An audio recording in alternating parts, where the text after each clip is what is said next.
Hi, I'm Albert Koh, and I'm the Deputy Director of Design and Development with Public Works and the City Engineer as well. Let's talk about paving. Hi, my name is Therese Topacio. I am a project manager with the street resurfacing program here at Public Works. We're responsible for maintaining and resurfacing over 13,000 city blocks. To make it safe and durable and usable for our residents and visitors.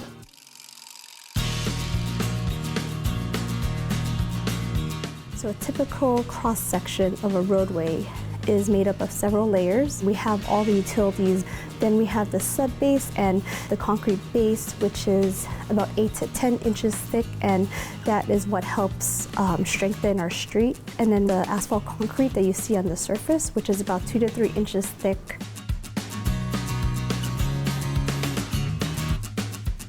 A street typically lasts about 25 years. Some deteriorate faster than others. Streets are rated based off of the Pavement Condition Index, which is the PCI. It is a 0 to 100 scale, 100 being a newly paved street, or 0 being a crumbling, pothole-riddled street.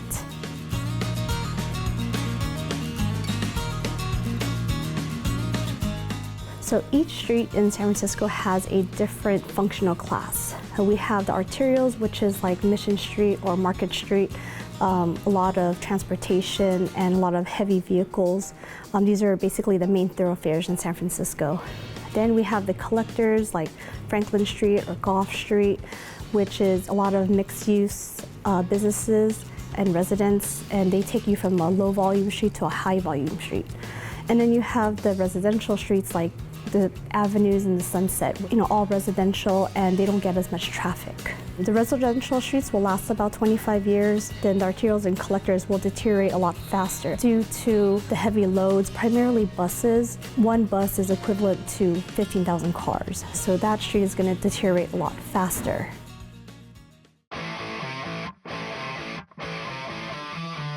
We have reconstructing a street from curb to curb. That means not just taking away the asphalt, but also replacing all the concrete base that's below the asphalt. The cost to reconstruct one block from curb to curb costs anywhere between $350,000 to $650,000. We have the standard grind and pave, which is removing the existing asphalt and replacing with new asphalt and with possibly some localized base repairs.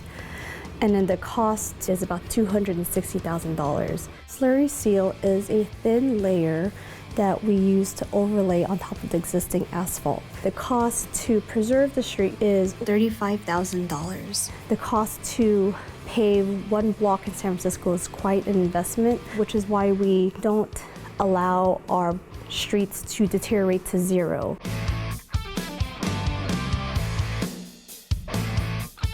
We use slurry seal as a resurfacing technique on streets that are in good condition, streets with a PCI score of 60 to 80, to preserve our streets for an additional 5 to 7 years longer. During a typical slurry seal project, the slurry seal truck will come and begin the first layer of installation. It takes about 2 passes for the truck to complete one block, and then when the material is first applied, it looks kind of like a brownish color, but then over time it's gonna turn black like the streets that you see out there right now. And then a second layer is applied about a week later. After the material is dried, then we open up the street and allow cars to drive on them again.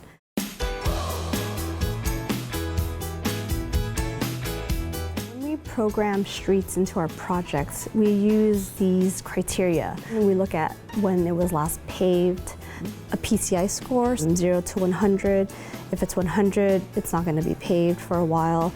Or if it's between 60 and 80, that's when we'll do our slurry seal.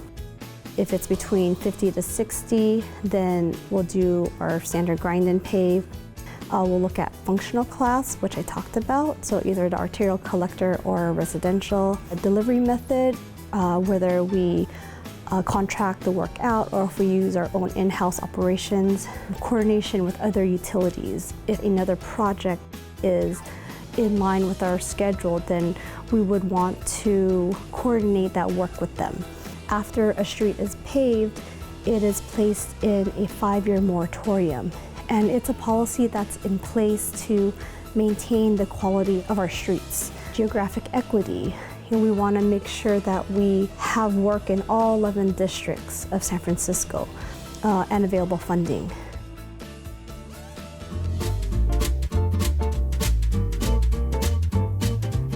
Paving roads sounds simple, but it takes a lot of people to do that kind of work. We need our surveyors to check out the topography. We need our designers to take that information and to develop a finished product. We need project managers to oversee the process from start to finish.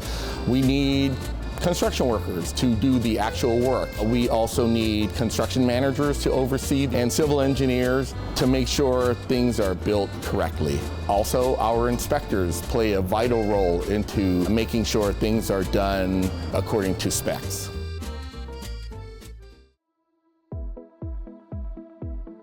A typical paving schedule is about 7 years, 3 years of planning, 2 years of design, and 2 years of construction. All the blocks get programmed into our 5-year plan. Sometimes it seems like a block is not being paved for a long time, but chances are that they are programmed for a project. So it's just because it's not being paved right now doesn't mean it won't be.